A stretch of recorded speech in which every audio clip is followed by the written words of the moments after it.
우리 이사야서 우리 같이 정리하도록 하시겠습니다. 우리 같은 시대에 외쳤던 예언자들 기억이 나시죠? 엘리야, 요엘, 엘리사 이런 분들이 이제 함께 활동을 하셨고, 그리고 이제 북왕국이 멸망할 때쯤 되었을 때 아모스, 호세아라는 분이 이제 활동을 하셨고, 그때 남왕국에서는 미가, 오바댜, 나훔, 이사야 이런 분들이 그때 이제 활동을 하신 거예요. 그래서 어느 시대에 예언자들이 활동을 했는지 하는 것을 좀 정리해 보면, 그러면 그 배경을 가지고 보기 때문에 어렵지 않게 볼 수가 있습니다. 남왕국은 아직 멸망을 앞두고 있는 입장이니까 예레미야서가 얘기할 때는 바벨론에 항복하라 하는 마지막 예언자고, 아직은 이 예언자들은 중기 예언자라 그러는데, 우리가 지난 시간 미가를 봤을 때도 마찬가지였고, 이사야도 꽤 여러 군데 메시아에 대한 예언들이 나와요. 아마 예언자 중에서는 예수님 얘기를 제일 많이 한 예언자가 이사야가 아니겠는가, 그렇게 이제 여겨지는데, 우시야와 요담과 아하스, 히스기야 시대에 외쳤던 예언자입니다. 이 호세아와 동일한 시대에 외쳤던 예언자죠. 그리고 이사야가 그 시대에 대한 악함에 대하여 성토하는 장면이 나오고, 하나님께 소명받는 그런 장면도 우리가 보게 됩니다. 그리고 이 이사야는 메시아와 함께 성령 하나님도 소개하고 있어요. 그래서 우리가 이 이사야서만 잘 봐도 구약에서 이미 삼위일체 하나님에 대한 모습을 확실히 정리할 수 있습니다. 그래서 이 구약의 삼위일체 하나님에 대하여 잘 계시된 책이 바로 이 이사야서입니다. 그리고 이사야서에서는 예수님의 초림, 그리고 이제 예수님의 고난, 그리고 예수님의 사역, 이런 것들이 잘 나와 있기도 하고, 또 성령 강림에 대한 예언도 있고, 그리고 세상 마지막 모습에 대한 예언도 있고, 예수님 재림과 예수님 재림 이후에 있게 될 천여왕국에 대한 예언도 다 나와 있고, 그리고 궁극적인 천국과 지옥에 대한 이 내용까지도 다 게시되어 있는 그런 책이에요. 워낙 분량이 많으니까 그 내용도 다양한 내용들이 다 담겨져 있는 것이죠. 그리고 이스라엘 나라를 괴롭혔던 주변 모든 나라들, 하나님께서 열방도 반드시 심판하신다는 심판에 대한 내용들이 함께 나와 있습니다. 그리고 아까 말씀드렸던 예수님 재림 이후에 있을 천여왕국이 이스라엘을 중심으로 한 회복에 대한 이야기니까 거기에 대한 이제 말씀도 있는 것이고, 그리고 하나님께서 이런 말씀하신 적이 있어요. 내가 야곱은 사랑하였고 에서는 미워하였다, 그런 말씀을 하신 적이 있는데, 그래서 그런지 에돔에 대한 멸망이 구약에 꽤 여러 군데 기록되어져 있고, 에돔은요 반드시 멸망한다고 말씀하셨고, 그리고 실제로 이제 AD 70년에 에돔은 완전히 사라졌습니다. 근데 우리가 이스라엘은 아직도 사라지지 않았다는 거 다 알고 있죠. 지금 이스라엘이 회복된 것은 이거는 온전한 회복이 아닙니다. 왜냐하면 아직 성전이 지어지지 않았기 때문이에요. 성전이 지어질 때 이제 이스라엘의 온전한 회복이 이제 있게 되는 것인데, 실제로는 그때도 나라로서의 온전한 회복이고, 하나님께서 악을 완전히 진멸하고 난 다음에 천여왕국에 이르러야 예수님이 통치하시는 진짜 회복이 이루어져요.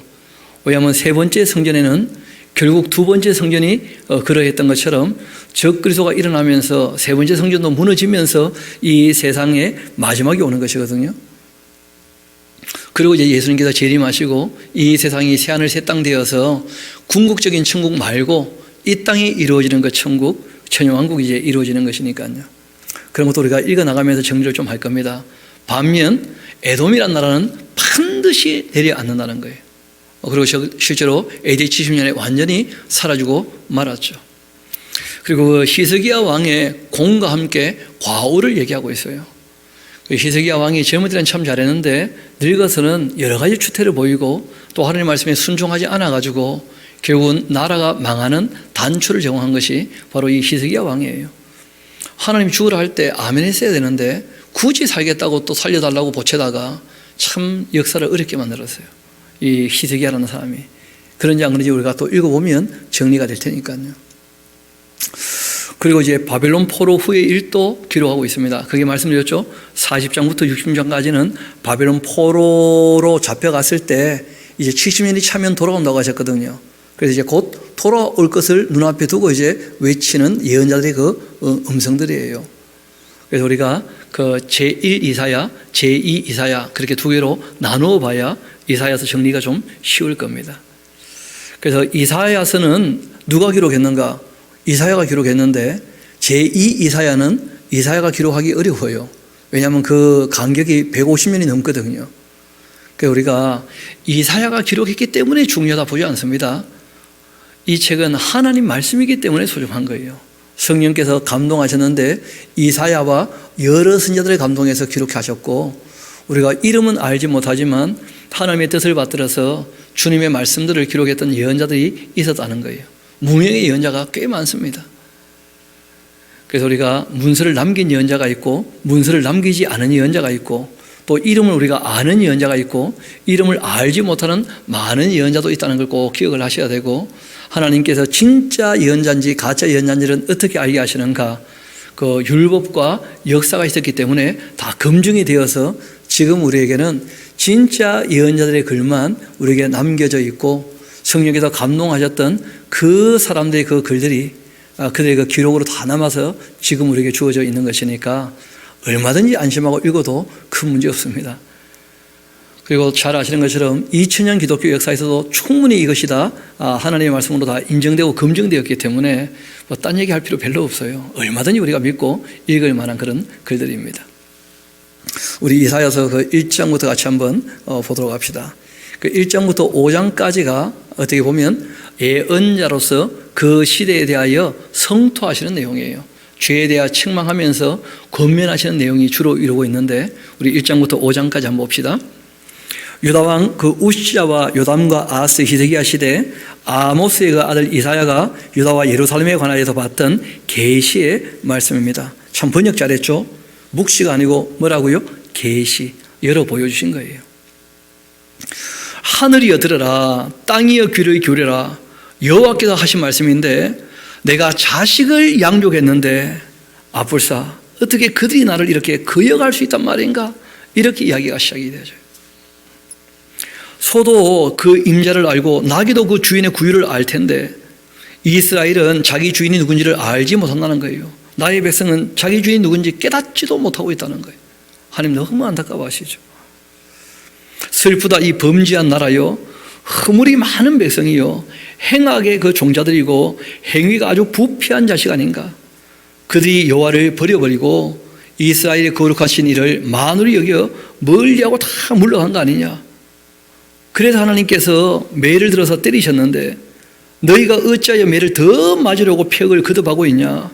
맞았으면 돌이킬 줄 알아야 되는데 오히려 온 머리는 이미 병들어 있고 온 마음은 피곤한데 발바닥에서부터 머리까지 워낙 많이 맞아가지고 상한 곳이 없이 상한 것, 터진 것, 새로 만든 흔적뿐인데 계속 맞아가지고 그것들을 짜며 싸매며 기름으로 부드럽게 함을 받지 못하고 또 터지고 있구나. 너희가 어찌 그렇게 하나님의 말씀을 안 따르는지. 너희의 땅은 황폐하게 되었고 너희의 성읍들은 불에 타버렸고 너희의 토지는 너희 목전에서 이방인에게 삼켜져 버렸고 이방인에게 파괴된 같이 황폐하게 되었다. 그러니까 이 아수르가 북왕국을 칠 때 남왕국도 어떻게 했다는 거예요? 짓밟았다는 거예요. 또 이 남왕국은 그 아람 왕 르신, 또 북왕국의 그 베가라는 이 왕이 한때 좀 왕성했거든요. 북왕국 베가에 또 짓밟힌 거예요. 참 이 남왕국이 어려운 입장에 처한 적이 여러 번 있었었는데, 그 딸 시온은 포도원의 망대같이 참외밭의 원두막같이 에워싸인 성읍같이 그 예루살렘 말고 남왕국의 그 모든 성들이 짓밟혀버렸던 그런 아주 참혹한 역사가 있습니다. 겨우 그렇게 남았구나. 시온만. 만군의 여호와께서 우리를 위하여 생존자를 조금 남겨주지 않았다면 우리가 소돔 고모라처럼 완전히 멸망했을 텐데, 너희 소돔에 가는들아 하면서, 이것이 직유죠, 그렇죠? 보조관념이죠. 소돔에 관한. 원관념은 뭡니까? 이스라엘 백성이죠. 이 예루살렘에 있는 사람들. 여호와의 말씀을 좀 들어봐봐라. 너희 고모라의 백성아, 우리 하나님의 법에 좀 귀를 기울여라. 여호와께서 말씀하시는데, 너희의 그 무수한 재물, 그게 나에게 뭐가 유익하냐?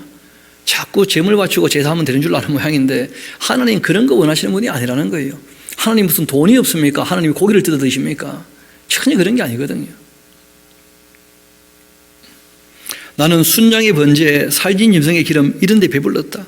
나는 수동아지나 어린 양의 순염소의 피 이런 거 기뻐하는 게 아니다. 너희가 내 앞에 보이러 오니 이것을 누가 너희에게 요구했냐? 내 마당만 밟을 뿐이다. 어떤 분은요, 예배당 왜 오냐?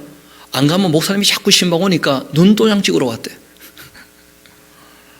아무 의미 없습니다.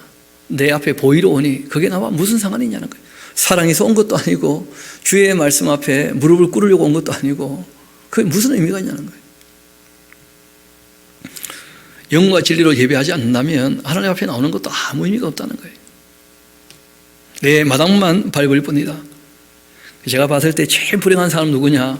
주일날 예배당 가고 결국 지옥 갈 사람들, 제일 불쌍한 사람들. 차라리 놀러나 다니지 그래, 살아있을 동안에. 매 마당만 밟을 뿐이라. 헛된 죄물 다시 가져오지 마라. 분향은 내가 가정 여기는 바고 월삭, 안식일, 대회 그렇게 모이는 것 다 마찬가지다. 성회를 너희가 한다고 하면서 거룩한 모임을 한다고 하면서 아울러 악을 행하고 있으니까 나는 견디지 못하겠다. 하나님의 율례와 법도를 따르지 않는다면 예배가 아무 의미가 없다는 거예요. 내 마음이 너의 그 월삭과 그 정해놓은 절기를 내가 오히려 싫어한다. 정했던 절기에 나온다고 해서 되느냐? 그런 것도 아니라는 거예요. 오히려 그런 것은 하나님께 무거운 짐이 됩니다. 여러분, 하나님이 짐이 무겁다는 말 들어보셨습니까? 전능하신데 이게 이제 관계에 대한 문제죠, 그렇죠? 하나님께 찾아온다니까 안 만나줄 수는 없는데 만났더니 온갖 죄투성이고 죄를 버릴 생각은 안 하고 악한 것을 기뻐하면서 욕심을 가지고 하나님 찾아 나오니까, 그리고는 뭐 나에게 은혜 주시오, 나를 위로하시오, 뭐 나를 도와주시오, 뭐 그러고만 하나님 찾아 나오니까 하나님 그 사람을 만나는 것이요 무겁다는 거야. 짐이라는 거예요, 짐. 하나님 사랑합니다. 우리가 주님을 섬깁니다. 주님의 뜻 따르기를 기뻐합니다. 하고 주님의 뜻을 알기를 원합니다. 그리고 주님 앞에 나와야지. 하나님께 무거운 짐이랍니다. 심지어는요, 내가 그 짐을 지기 아주 곤비하다는 거예요. 하나님이 공고하고 피곤하시답니다. 너희가 손을 펴봐라 기도한다고 내가 내 눈을 너희에게 오히려 가려버릴 것이다. 너희가 아무리 많이 기도해봐라 내가 그런 기도 듣지 않는다는 거예요. 너희가 내 말을 듣지 않는데 내가 너희 기도를 듣겠냐는 거예요, 하나님께서. 이는 너희의 손에 피가 가득하기 때문이다. 악을 행하고 하나님께 와서 기도한다. 그거 들어주시겠냐는 거예요. 너희는 먼저 스스로 좀 씻어보라는 거예요. 스스로 깨끗하게 하려고 애를 써보라는 거예요. 너희 목전에서 너희 악한 행실을 버리고 행악을 좀 그치라는 거예요. 그리고 선행을 배우고 정의를 구하고 학대받는 자 도와주고 과를 위하여 신원하고 가부를 위하여 변호하는, 하나님께서 말씀하신 대로 긍휼과 자비와 공의와 정의를 좀 추구해 보라는 거예요.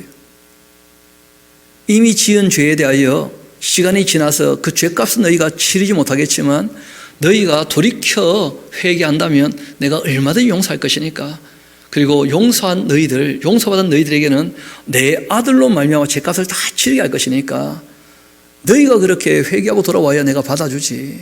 그런 것이거든요. 그렇게 돌아온다면 전제가 먼저 있는 겁니다. 여호와께서 하신 말씀이 있어요. 봐봐라, 우리가 서로 좀 대화를 나누자, 변론하자. 이 번역 좀 잘못된 겁니다. 그러고 나를 찾아온다면 우리가 대화가 좀 되지 않겠냐는 거예요.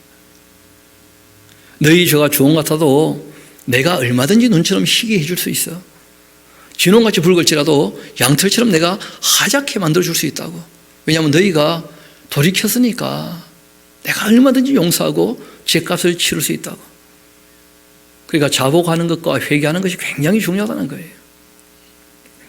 신앙은 관계에 대한 문제지 일방적으로 무조건 사랑하고 그런 거 아닙니다. 그래서 하나님께서 끊임없이 말씀하시는 거예요. 인격적으로. 너희가 즐겨 순종한다면 땅의 아름다운 소상 먹게 될 것이고 너희가 거절하여 배반한다면 칼에 삼켜지게 되지 않겠느냐. 여호와의 입의 말씀이라. 내가 이렇게 말을 해도 결국 거절하고 만다면, 또 부분적으로만 적용한다면 관계 맺을 수 없다는 거예요. 신실하던 그 성읍이 어찌하여 창기가 되고 말았냐. 또 정의가 거기에 충만했고 공의가 그 가운데 거했는데 왜 이제는 살인자들 뿐이냐 말이야. 다윗이 통치할 때만 해도 그 예루살렘에 공의와 정의와 성실이 있었는데 내 은은 찌꺼기가 되었고 너의 포도주에는 물이 섞이고 말았다. 다 남을 속이는 사람들. 너의 고관들은 폐역하고 도둑과 짝하면서 다 뇌물을 사랑하고 있고 예물을 구하며 고아를 위하여는 신원해 주지도 않고 과부의 송사를 수리하지도 않고 약한 사람들 돌보라고 권력을 줬더니 그 권력 가지고 자기 배만 불리고 앉았다는 거예요. 그러므로 주 만군의 여호와 이스라엘의 그 전능자가 말씀하시는데 슬프다. 내가 장차 이 나의 대적이 된 그 이 예루살렘에게 어떻게 보복하고 응징할꼬? 내가 보복하고 응징해야 내 마음이 편하게 될 거다. 왜냐하면 하나님께 공의가 있다 그랬잖아요. 그래야지 때려야 하나님의 공의가 만족이 돼요. 그래야지 마음이 편해지신다 하나님께서. 내 원수에게 내가 반드시 어떻게 하겠다고요? 보복할 것이다. 하나님의 공의를 꼭 기억하셔야 돼요. 여러분, 하나님은 하나님의 원수를 사랑하지 않습니다. 우리 보고는 원수를 사랑하라 하신 이유가 있어요. 왜냐하면 우리의 원수가 하나님의 원수냐? 아니거든요. 우리의 원수를 알지라도 하나님께서 보실 때는 개선의 여지가 있어도 돌이킬 사람들이 또 얼마든지 있어요. 그래서 우리에게는 원수까지도 좀 사랑하라 그렇게 말씀하셨고 하나님은요 이렇게 말씀하셨습니다. 원수 갚음은 나에게 있다. 하나님의 원수는요 하나님 사랑하지 않습니다. 지옥 보내시지. 그래서 하나님께서 개선의 여지가 있는 사람들에 관해서 마음을 두고 사랑하시는 거예요. 이 사랑을 하는데 그 사람이 죄를 지으니까 그래서 하나님께서 마음 아파하시고 그 죄값을 하나님 쪽에서 치르시는 것이지. 하나님 원수는요 하나님 사랑하지 않습니다. 마귀는 지옥으로 가기 마련이에요. 당연히. 지옥은 마귀가 주인은 아닙니다. 지옥의 주인도 하나님이셔요. 하나님께서 마귀를 집어넣으려고 지옥을 만드신 거예요. 그러니까 마귀와 함께하는 사람들은 다 함께 지옥으로 갑니다. 그래서 하나님께서 그 마귀에게 속은 줄 알고 돌아오라는 거예요. 돌아와. 그래서 하나님의 공의가 만족되어야 마음이 편해지시는 거예요. 하나님께 이 감정이 드시니까요. 이어봅시다. 또 내 원수에게 그렇게 보복할 거다. 내가 또 내 손 너에게 돌려 내 찌꺼기를 그 잿물로 찢듯 그렇게 녹여 청결하게 하며 또 너의 혼잣물 다 제하여 버리고 내가 너의 재판관들 처음과 같이 너의 모사들 본래와 같이 회복할 거다. 그러고 난 다음에서야 너가 의로운 성읍이라 신실한 고리라 그렇게 불리게 될 때가 올 거다. 그래서 재림 이후에나 그 회복이 될 겁니다. 온전하게. 그 시온은 정의로 구속함 받게 될 것이고 그 돌아온 자들 공의로 구속함을 받게 될 것이다. 바벨론 포로에서 귀환하는 것이라고 알고 있었는데 우리가 이미 역사를 알잖아요. 바벨론 포로에서 돌아올 때 하나님께서 이스라엘이 제사장 나라 되기를 원하셨거든요. 출 바벨론 이후에도. 근데 그게 안 되고 말았어요. 또 안 될 걸 미리 다 알고 계셨다고요. 그래서 예수님 초림 그리고 성령 강림 그리고 예수님 재림 이후에나 이스라엘의 진짜 온전한 회복이 있게 되는 겁니다. 그러나 패역한 자와 그 죄인은 함께 패망할 거고 여호와를 버린 자 반드시 멸망하게 될 거라는 거예요. 너희가 기뻐하던 상수리 나무로 말미암아서 너희가 부끄러움을 당할 거다. 너희가 택한 동산으로 말미암아 수치를 당하게 될 거다. 이 상수리 나무 동산하는 것이 다 뭐냐 하면 우상 숭배에 대한 표현들이에요. 너희는 잎사귀 마른 상수리 나무 같을 것이고 물이 없는 동산 같을 것이다. 강한 자 삼오라기 같고 그 행위는 불티 같아서 함께 탈 것인데 그러나 끌 자가 없을 것이다. 이때는 우상 숭배였는데 신약에 와서 우상 숭배에 대한 본질을 말씀하신 게 있죠. 탐심이 곧 뭐라는 거예요? 그게 우상 숭배라는 거예요. 알고 보면. 그게 꼭 뭐 우상을 만들어 섬겨야 우상 숭배냐? 아니고 탐욕을 가지고 하나님께 나와서 예배하고 있다면 하나님을 섬기는 것이 아니라 우상 숭배와 똑같다는 거예요. 아모스의 아들 이사야가 받은 바 유다와 예루살렘에 관한 그 말씀인데 말일이 되면 미가서에도 똑같은 말씀이 있었죠. 그렇죠? 마지막 때가 되어야 여호와의 그 전에 산이 모든 산꼭대기에 굳게 서게 되고 모든 작은 산 위에 뛰어나게 될 것이고 만방이다. 그러니까 천년왕국은 이스라엘을 중심으로 한 회복이에요. 이런 것을 우리가 계시록을 볼 때 좀 쉽게 정리가 될 것입니다. 그 만방이 그리로 모여들게 될 것이다. 많은 백성이 가며 이르기를 오라 우리가 여호와의 산에 올라가자. 교회에 대한 얘기가 아닙니다. 이스라엘 나라를 중심으로 한 회복이에요. 그건 천년왕국입니다. 우리가 여호와의 산에 오르면서 야곱의 하나님의 전에 이르자 그가 그 길을 우리에게 가르칠 거다. 우리가 그 길로 행하리라. 그렇게 할 텐데 이는 율법은 시온에서부터 나오게 될 것이고 여호와의 그 말씀이 예루살렘에서부터 나올 것이기 때문이다. 그가 열방 사이에 판단하시며 많은 백성을 판결하실 텐데 무리가 그들의 그 칼쳐서 보석을 만들고 그들의 창쳐서 낫을 만들게 될 것이고 이 나라 저 나라 다시는 칼 들고 서로 치지 아니하며 다시는 전쟁을 연습하지 아니하는 때 처음에는 우리가 성령 임하시면 예루살렘 또 유다 사마리아와 땅끝까지 복음이 전파된 데 있으니까 이게 예수님 초림 이후에 성령 강림 이후의 일이 아닌가 싶었는데 그 뒤에 내용하고 안 맞아요. 지금도 전쟁이 있잖아요. 전쟁이 완전히 사라질 때는 천년왕국 이외에는 없는 거예요. 궁극적인 이스라엘의 그 회복에 대한 이야기는 천년왕국으로 다 이어져 가는 거예요. 그러니까 우리가 또 이상한 노래 만들어서 많이 불렀거든요. 오라 우리가 여호와의 산에 올라. 그 교회하고 아무 상관없습니다. 이스라엘을 중심으로 한 천년왕국을 얘기해요. 그런 노래 뭐 열불나게 박수치며 불러봤자 춤추며 불러봤자 우리와 아무 상관없는 얘기거든요. 착각이 착각. 좀 생각을 해봐야 돼요. 우리가 부를 수 있는 노래가 무엇인가? 모르겠습니다만 저는 CCM이란 그 이름이 문제가 있다고 봐요. 왜냐하면 하나님께서는 바울을 통해서 이런 말씀하셨거든요. 너희가 이 시대를 어떻게 하지 말라고요? 본받지 말라고. 그런데 크리스천 뮤직인데 컨템포러리 하면 어떡합니까? 이 시대를 본받아서 기독교 음악을 만들자. 그럼 말이 되겠습니까 그게? 성경은 이 시대에 본받지 말라고 하는데. 그래서 우리가 요즘 만들든지 옛날에 만들든지 기독교 음악이라고 할 때는 세상과 구별된 거룩한 노래여야 돼요. 홀리 뮤직, 거룩해야죠. 구별되어야죠. 그 내용도 마찬가지고 곡조도 마찬가지고. 그리고 또 그 내용을 만들 때 이게 교회에 대한 내용인지 이스라엘이 국한 내용인지 그런 정도는 구별하고 노래를 만들어야지 너무 무분별하게 분별력 없이 아무 노래나 그냥 기분 좋다고 불러버리면 그건 착각에 빠져 있는 것이죠. 다. 좀 생각을 해봐야 돼요. 그래서 저는 그 찬송가를 부르는 것을 오히려 추천합니다. 공적으로 우리가 공회에서 인정한 거 아니에요. 요즘 CCM은 누가 인정해 준 겁니까? 공회에서 한 번도 인정 안 한 거 아닙니까?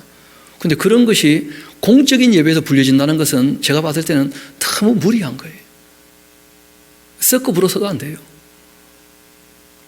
공적인 모임에서는 공적으로 인정된 것을 불러야 돼요. 하다못해 당회에서라도 모여가지고 검증을 좀 해야 돼요. 정말 그 가사가 함께 부를 수 있는 노래인지. 그렇지 않습니까? 온 교회가 함께 부를 노래라면 공정이 돼야지, 공정이. 근데 너무 공적으로 인정도 안 됐는데 젊은 애들이 자기 좋다고 막 불러버리니까 제가 보니까 교회가 못 말리는 것 같아. 너무 질서가 없는 거예요. 그런 게 교회 질서가 무너지는 것이거든요. 그래서 적어도 청년들이 무슨 노래를 부르고 싶다 그러면 담임 목사님하고 당회에 가서 먼저 허락을 받고 그리고 공적으로 인정을 받고 난 다음에 공적으로 함께 불러야 되지 않겠어요? 이어봅시다. 너무 무분별하게 부르기 때문에 그 말씀을 좀 드리게 되었는데 다시 이제 2장 5절로 갑시다. 야곱 족속아 와라. 우리가 하나님의 빛에 행해야 되지 않겠냐. 야곱 족속이 하시는 말씀이에요. 주께도 주의 백성 야곱 족속을 버리셨 이유는 그들에게 동방 풍속이 가득하기 때문이에요. 그러니까 기록된 말씀이 아닌 이상한 이방인들의 풍속이 자꾸 교회 안에 들어온다는 거예요. 이스라엘 백성들도 그랬고 지금 교회도 마찬가지예요. 관상기도가 웬 말입니까? 예수님이 가르쳐주신 대로 기도하면 될 거 아니에요. 그 이상하게 사막 교부들이 하던 것은 그 당시 사막에 살던 동방 사람들이 하던 그 풍습이거든요. 그걸 어떻게 교회가 흉내내가지고 신학대학에서 그런 걸 가르치고 그게 또 기도하는 방법이라면서. 모르겠어요. 왜 그렇게 하는지. 하나님께서는 그 동방 풍속 따르지 말라고 하셨어요. 하나님께서 그 동방 풍속이 가득하게 되었을 때 오히려 야곱 족속을 버렸다는 걸 기억하셔야 돼요. 하나님 말씀대로 안 했기 때문에. 막 기도하면서 신비 체험하려고 그러고, 성경에 어디에 기도에 신비 체험을 목적으로 하러 되어 있습니까? 말이 안 되는 거예요, 다 말이. 동방부득이 가득하며 그들이 블레셋 사람들 같이 그렇게 점치고 이방인과 더불어서 손을 잡아 언약했기 때문이다. 그 땅에 은금 가득하고 보화가 무한하고 그 땅에 마필이 가득하고 또 병거가 무수하고 그 땅에 우상도 가득하고 그들이 자기의 손으로 짓고는 자기 손가락으로 만든 것 경배하고 있지 않느냐. 천한 자에게 절하고 있고 귀한 자도 굴복하는데, 천한 자도 절하고 귀한 자도 굴복하는데 그들을 용서하지 마십시오. 예언자가 얘기를 하다가 하나님, 내가 봐도 용서하면 안 되겠습니다. 그렇게 얘기를 한 거예요. 너희는 바위 틈에 들어가며 진토에 숨어가지고 여호와의 그 위엄과 그 광대하심의 영광을 피하라. 그날 눈이 높은 자 낮아지고 교만한 자 굴복되고 여호와께 홀로 높임을 받으실 때가 온다. 그러니까 악한 것들은요 다 하나님의 영광 가운데 있지 못하고 다 망하게 될 거예요. 대저 만군의 여호와의 날 모든 교만한 자, 거만한 자, 좌고한 자 그들에게 임하게 될 거다. 그들이 결국 낮아지게 될 거다. 또 레바논의 높고 높은 모든 백향목, 바산의 모든 상수리 나무, 모든 높은 산, 모든 솟아오른 작은 언덕, 모든 높은 망대, 모든 견고한 성벽, 다시스의 모든 배, 모든 아름다운 조각물 거기에 다 임하게 될 거다. 그날 좌고한 자는 굴복되게 될 것이고 교만한 자는 낮아지게 될 것이고 여호와께서 홀로 높임을 받으시게 될 것이다. 우상은 결국 온전히 없어질 때가 온다. 그러니까 아직도 이런 때는 아직 안 왔잖아요. 그래서 이런 궁극적인 회복에 대한 이야기는 천여왕국으로 이어지는 것이다. 꼭 기억하시면 좋겠습니다. 구약에 천여왕국에 대한 내용이 너무 많기 때문에 요한계시록에는 충분히 구약에 얘기해놨으니까 그냥 천여왕국이 있다 정도를 얘기하고 있어요. 그리고 그 과정은 아주 상세히 잘 기록되어 있습니다. 요한계시록을 보면. 그리고 우리가 세상 마지막 하나님이 계획하신 일들을 우리가 알아두는 것이 중요합니다. 왜냐하면 그런 것을 바르게 알지 못하면 미혹되고 속기 때문에. 그리고 우리가 바르게 알아야 속지 않는 것이니까. 그래서 우리가 계시록도 지금 우리가 이렇게 다른 책을 읽은 것처럼 읽으면서 다 정리를 하게 되는 겁니다. 그래서 성령 강림절을 앞두고 성령께서 감동하셔서 기록하셨던 그 요한 문서들 우리가 다 함께 보려고 하는 겁니다. 이어봅시다. 사람들이 그 암열과 토굴로 들어가서 여호와께서 땅을 진동시키려고 일어나실 때 그 위엄과 그 광대하심의 영광을 피할 건데 사람이 자기를 위하여 경배하려고 만들었던 은우상 금우상 다 그날 두더지와 박쥐에게 던지게 되고 암열과 험악한 바위 틈에 들어가 여호와께서 땅을 진동시키려고 일어나실 때 그 위엄과 그 광대하심의 영광을 피하게 될 거다. 그러니까 너희는 인생을 의지하지 말아라. 사람 따라가지 말라는 거예요. 그 호흡은 코에 있으니까 새말 가치가 어디 있냐 말이에요. 하나님을 따라가야지. 그래서 다시 말씀드리는데 설교에 목매지 마시고 기록된 말씀을 바르게 보셔야 돼요. 항상. 우리가 처음 신앙생활 하면 젖 먹듯이 목사님 설교를 듣고 또 배우고 정리하고 해야 될 일이 있겠지만 성경을 배우고 난 다음에는 스스로 신앙을 스스로 챙기고 또 전할 수 있어야 됩니다. 그게 잘하는 것이 아니겠습니까? 보라, 주 만군의 여호와께서 이스라엘과 유다가 의리하여 의지하는 것 다 제하여 버리실 거다. 또 그가 의지하는 모든 양식, 그가 의지하는 모든 이 물, 또 용사, 전사, 재판관, 선지자, 복술자, 장로, 50부장 주인, 모사, 정교한 장인, 능란한 요수자 다 그렇게 제하여 버리실 거다. 그가 또 소년들을 그들의 그 고관으로 삼고 세상이 뒤집어지는 거죠. 완전히 아이들이 그들을 다스리게 하실 거다. 백성이 서로 학대하고 각기 이웃을 잔해하고 아이가 노인에게 비천한 자가 존귀한 자에게 교만하게 될 거다. 혹시 또 사람이 자기 아버지 집에서 자기 형제를 붙잡고 말하기를 너에게 그것이 있으니까 너는 우리의 그 통제가 되어서 이 폐허를 너의 손 아래에 두라 그렇게 할 것이면 그날 오히려 그가 소리 높여 이르기를 나는 고치는 자가 되지 아니하겠노라. 내 집에는 양식도 없고 의복도 없으니 너희는 나를 백성의 그 통제로 삼지 말라 그렇게 할 것이다. 그렇게 예루살렘은 완전히 멸망할 거라는 거예요. 유다가 엎드렸으면 그의 그 언어와 행위가 여호와를 늘 거역하고 있기 때문이라는 거예요.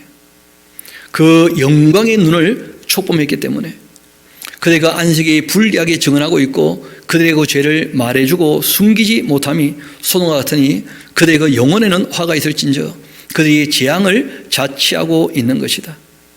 너희는 의인에게 복이 있으리라 그렇게 말해야 되지 않느냐. 그들은 그들의 그 행위의 열매를 먹기 때문이다. 악인에게는 화가 있게 될 것이다. 이는 그 손으로 행한 대로 그가 보응을 받을 것이기 때문이다.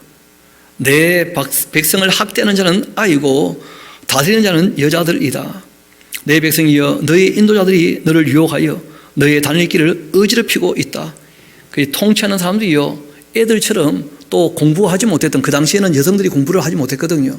전혀 학식이 없는 여자들처럼 뭐 해야 될지 모르고 그냥 자기 눈앞에 있는 이익에만 급급해가지고 지도자들이 결국 그 나라가 무너지는 거예요. 여호와께서 변론하러 일어나셔서 백성들을 심판하려고 서시는데 여호와께서 자기 백성의 그 장로들, 고관들 심문하러 오실 것이다. 포도원을 삼킨 자 너희이며 가난한 자에게서 탈취한 물건이 너희 집에 있지 않냐 말이야. 어찌하여 너희가 내 백성을 짓밟고 있고 가난한 자의 얼굴에 아주 맷돌질하면서 갑질하면서 가난한 사람을 부끄럽게 만드냐 말이에요. 주 만군의 여호와께서 말하였다. 그렇게 하셨다는 거예요. 여호와께서 또 말씀하셨는데 시온의 딸들이 교만해가지고 느린 목, 막 정을 통하는 눈, 모르겠습니다. 제가 뭐 나이트클럽 안 가봤는데 나이트클럽 가면 다 이런 눈일 거예요. 그렇죠? 정을 통하는 눈.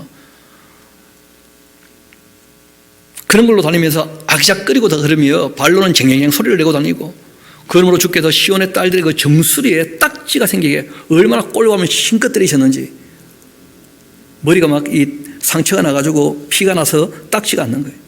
하나님께서 딱 그런 교만과 sak치를 못 봐주신다는 거예요. 또 우리가 한 남자와 한 여자를 만드셨는데 무슨 파트너를 찾으러 갑니까? 한 여자를 만나면 되지, 한 남자를 만나면 되는 것이고 가정을 이루어야지. 그런데 또 하나님께서 이들의 백을 또 열어보신 모양인데요. 그 한번 봅시다. 시온의 딸들의 정수리에 딱지가 생기게 하시고 여호와께서 그들과 하체가 드러나게 하실 텐데 주께서 그날 그들의 그 장식한 발목걸이, 머리에 그 망사, 반달 장식, 귀걸이, 발목걸이, 또 얼굴 가리개, 화관, 발목사슬, 띠, 향압, 호신부, 반지, 코걸이, 또 예복, 겉옷, 목도리, 손주머니, 손거울, 생화포 옷, 또 머리 수건, 너울, 워낙 사치하니까 이런 걸 다 제해버리실 거라는 거예요. 사람이 아름다워야지. 이 상을 너무 많이 갖고 다니는 거예요. 그때 뭐 썩은 냄새가 향기를 대신하고, 노끈이 띠를 대신하고, 대머리가 숱한 머리털을 대신하게 되고, 굵은 베옷이 화려한 옷을 대신하고, 수치스러운 흔적이 아름다움을 대신하게 되고, 너희 장정은 칼에, 너희 용사는 이 전란에 다 망하게 될 거다. 그 성문은 슬퍼하며 고갈 거고 시온은 황폐하여 땅에 내려앉게 될 것이다 하면서 레위기에 다 말씀하셨던 내용들이거든요. 하나님의 율례법들을 떠나 살게 되어지면 재앙이 임하게 될 겁니다. 결국 마지막 재앙은 나라가 무너지는 것이거든요. 그날 7 여자가 한 남자 붙잡고 말하기를 우리가 우리 떡을 먹고 우리 옷을 입을 테니까 다만 당신의 이름으로 우리를 부르게 해서 우리가 수치를 면하게 하라 하면서 남자들이 전부 전쟁에서 나가서 죽어버리니까 남자 여자 성비가요 1:7이야. 그래야 여자들이 내가 살려면 애가 필요하니까 애기 씨 하나라도 좀 넣어달라면서 한 남자에게 7 여자가 달려오는 그런 비참한 일들이 있을 거라는 거예요. 그날 항상 우리가 그랬듯이 아주 비참한 얘기를 하면 또 낙심할까 봐 뭘 말씀하시는 거예요? 그 구원에 대한 예언, 그 소망에 대한 말씀을 또 잊지 않고 하셔요. 왜냐하면 궁극적으로 하나님께서 하시고자 하는 게 있으시거든요. 하나님의 사랑을 또 망각해 버릴까 봐. 그들을 때리는 것이 목적이 아니거든요. 그들을 왜 때리시느냐? 돌아오라고 때리시는 것이니까 하나님의 목적은 여기 있는 것이죠. 그날 여호와의 그 싹이 아름답고 영화로울 거고 그 땅에 솟은 이스라엘의 그 피난한 자를 위하여 영화롭고 아름다울 거다. 시온에 남아있는 자, 예루살렘에 물러있는 자, 곧 예루살렘 안에 생존한 자 중 기록된 모든 사람은 그로가다 칭함을 받게 될 때가 온다. 이는 주께서 심판하시는 영, 소멸하는 영으로 시온의 그 딸들의 더러움을 씻겨버리실 것이기 때문에 예루살렘의 그 피를 그 중에다 정결하게 하실 때가 됩니다. 여호와께서 그 하시는 온 시온산과 또 모든 지폐 위에 낮이면 구름, 연기, 또 밤이면 화염의 빛을 만들어주시고 그리고 그 모든 영광 위에 덮개를 두시고 또 초막이 있어 낮에는 더위를 피하고 그늘을 짓고 또 풍우를 피하여 숨는 곳이 되게 할 때가 반드시 온다. 하나님께서 궁극적인 회복에 대한 말씀들을 늘 하십니다. 그리고 또 안타까운 얘기를 한 가지 해요. 나는 내가 사랑하는 자를 위하여 노래하는데 내가 사랑하는 자에게 포도원을 내가 노래하겠다. 내가 사랑하는 자에게 포도원이 있는데 힘이 기름진 산이었다. 그래서 땅을 파고 돌도 다 제하고 그 포도원에다가 극산품 포도나무를 심었는데 그 중에 망대를 세우고 또 그 안에 술틀을 팠는데 그렇게 좋은 포도 맺기를 하나님께서 바라셨는데요, 덜 포도를 맺게 되었다는 거예요. 왜냐하면 그 사람이 인격이거든요. 여러분, 하나님께서 최선을 다했는데 안 됐다는 거예요. 대상이 누구니까요? 사람이니까. 이어봅시다. 그 설명이 다 나와요. 예루살렘 주민과 유다 사람들아, 구하노니 이제 나와 이 포도원 사이에 좀 사례를 판단해 봐라. 내가 내 포도원을 위하여 행한 것 외에 무엇을 다할 것이 있냐? 여러분, 하나님께서 최선을 다했는데 안 되고 말았다는 거예요. 다시 말씀드립니다. 대상이 사람이기 때문에 하나님께서 그들에게 선택의 자유와 의지의 자유를 허락하셨거든. 우리는 오해를 해요. 하나님께서 하시면 다 그냥 되지 않겠는가? 성경은요, 그렇게 얘기하고 있지 않아요. 하나님께서 말씀하셔요. 나는 최선을 다했는데 왜 이 모양이 되고 말았느냐 하고 사람들에게 물어보시는 거예요. 지금 돌이키라고. 내가 내 포도원을 위하여 행한 것 외에 무엇을 다할 것이 있냐?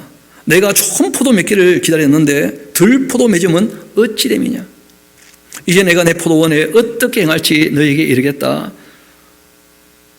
열매가 없으니까 걷어버릴 거라는 거예요. 내가 그 울타리를 걷어 먹힘을 당하게 하며 그 담을 헐어 짓밟히게 할 거다.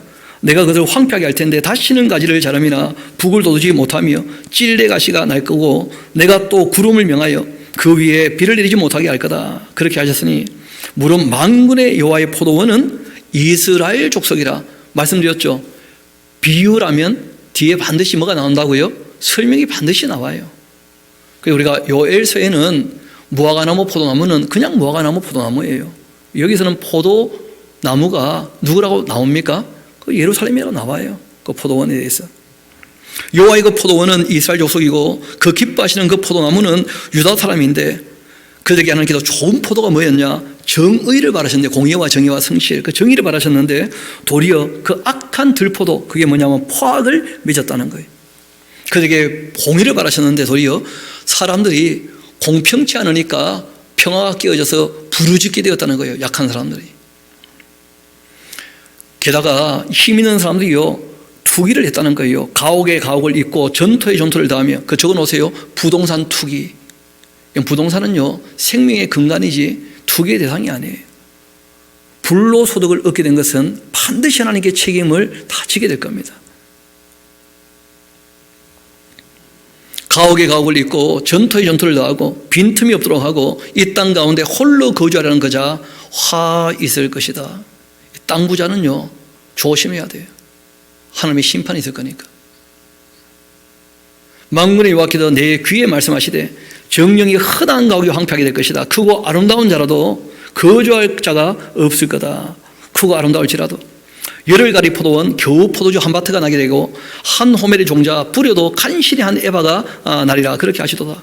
아침에 일찍 일어나 독주 마시고 또 밤이 깊도록 포도주에 취하는 자, 향락을 위하여서 쾌락만 위해서 사는 사람들, 화 있을진저 그들이 그 연회에 수금과 비파와 소고와 피리와 포도주를 갖췄다 할지라도 여호와께서 행하시는 일에는 관심을 두지 않고 있구나. 그 손으로 하신 일을 보지 않고 있구나. 그 집에서 하나님 하시는 일들 관심도 없고 성경도 안 보고 오라고만 하는 사람들 잘 드러나요. 심각한 심판이 있습니다. 그러므로 내 백성이 무지함으로 말미암아, 다 뭐가 문제냐? 하나님을 아는 지식이 없다는 거예요.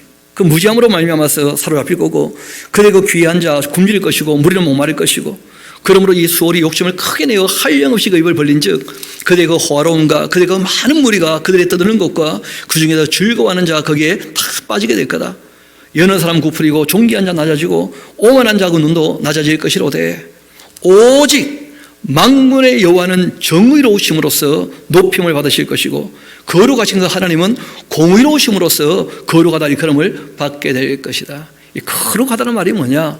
세상 사람들은 불의하면서 욕심을 쫓아 살 텐데 공의와 정의를 따르는 것이 바로 구별된 삶이라는 거예요. 거룩함. 그때 어린 양이 자기 초장에 있는 것 같이 풀을 먹게 되고 요리하는 자들 부자의 버려진 밭에서 먹게 될 것이다. 반면 거짓으로 끈 삼아 쥐약을 끌고 수레줄로 함같이 쥐약을 끄는 자는 화가 있을 것이다. 그 인격은 약속과 사랑으로 끌어야 되는데 거짓에 끌려가게 되어지면 반드시 망한다는 거예요. 그들이 이르기를 그는 자기의 일을 속속히 이루어 우리에게 보게 할 것이며 이스라엘의 거룩한 이는 자기의 그 계획을 속히 이루어서 우리로 알게 할 것이라 그렇게 하는구나. 심지어 또 악을 선하다 하며 선을 악하다 하고 흑암으로 광명을 삼고 광명으로 흑암을 삼으며 쓴 것을 단 것으로 삼고 또 단 것으로 쓴 것을 삼는 자는 화가 있게 될 것이다. 스스로 지혜롭다면서 스스로 명철하다는 자 화가 있을 것이다. 포도주 마시기 아주 용감하고 독주를 잘 믿는 사람 다 화가 있을 거라는 거예요. 그들은 뇌물로 말미암아 악인을 의롭다 하고 또 의인에게서 그 공의를 빼앗고 있구나. 재판하는 사람들 공의롭게 정의롭게 재판하지 않으면 다 하나님께서 책임을 다 물으실 겁니다. 이로 말미암아서 불꽃이 그릇 트기를 삼킨같이 마른 풀이 불 속에 떨어진 같이 그들의 뿌리가 썩어버리고 꽃이 튀 것처럼 날리게 될 것이다. 그들이 만군의 여호와의 율법을 버리며 이스라엘이 걸어가신 이 말씀을 멸시했기 때문에 다 일어나는 일이라는 거예요. 기록된 말씀을 바르게 우리가 정립해 두지 않고 하나님의 사랑이 무엇인지를 깨닫지 못하고 하나님을 사랑함으로 진리를 따르지 않는다면 누구나 다 악에 쏟고 말 것입니다. 거짓에 치우치고 말 것입니다. 그러므로 여호와께서 자기 백성에게 도를 바라시고 그들 위에 손을 들어서 그들을 치신지라. 산들은 진동하며 그들의 시신은 거리 가운데 분토같이 되었다. 그럴지라도 그 노가 돌아서지 아니하였고 그 손이 여전히 펼쳐져 있다는 거예요. 하나님 감정이 되시니까 때려도 분이 안 풀려. 분 풀릴 만큼 안 들이셨으니까 여전히 그 손이 펼쳐져 있다는 거예요. 이스라엘 나라에 대해서, 남한국 유다에 대해서. 또 그가 기치를 세우시고 그리고 먼 나라들을 불러 땅끝에부터 자기에게로 오게 하실 거다. 보라, 그들이 빨리 달려올 것이로되 그 중에 곰핍하여 넘어지는 자 없을 거고 조는 자 하는 자 없을 것이고 그들의 그 허리띠 풀리지도 않고 그들의 들매끈 끊어지도 아니할 것이고 그들의 화살 날카롭고 그 모든 활은 당겨져 있고 그들의 말발굽은 그 부싯돌 같고 병거 박히는 회오리 바닥 같을 것이다. 이 말이 달릴 때 그 다 바닥을 치면 그 돌에 딱 밟으면 그 징이 박혀 있기 때문에 불꽃이 탕탕 튀거든요. 부싯돌 같고 병거 박히는 회오리 바람 같을 거다. 그의 그 부르짖음은 암사자가 될 것이고 그의 소리 지름은 어린 사자가 될 것이다. 그들이 그리고 부르짖으며 먹이를 움켜 가져가 버려도 건질 자가 없을 거야.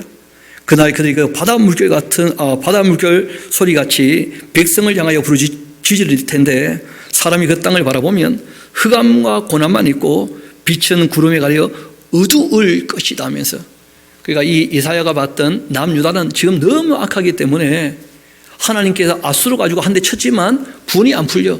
그러니까 결국은 이제 바벨론에 와서 그 나라 망하게 될 거라는 거예요. 이것이 이 이사야가 봤던 그 시대에 대한 이 악함이었고 성토하는 내용이었어요. 그리고 이제 6장 가면 또 내용이 전혀 달라집니다. 그 이사야가 하나님을 알련하게 되었는데, 성부 하나님을, 그 하나님께서 이사야에게 그 사명을 주시는 그 내용이 또 이어져 오는데, 우리가 그 다음 내용은 또 우리 내일 이어서 함께 살피도록 그렇게 하겠습니다. 기도하시겠습니다.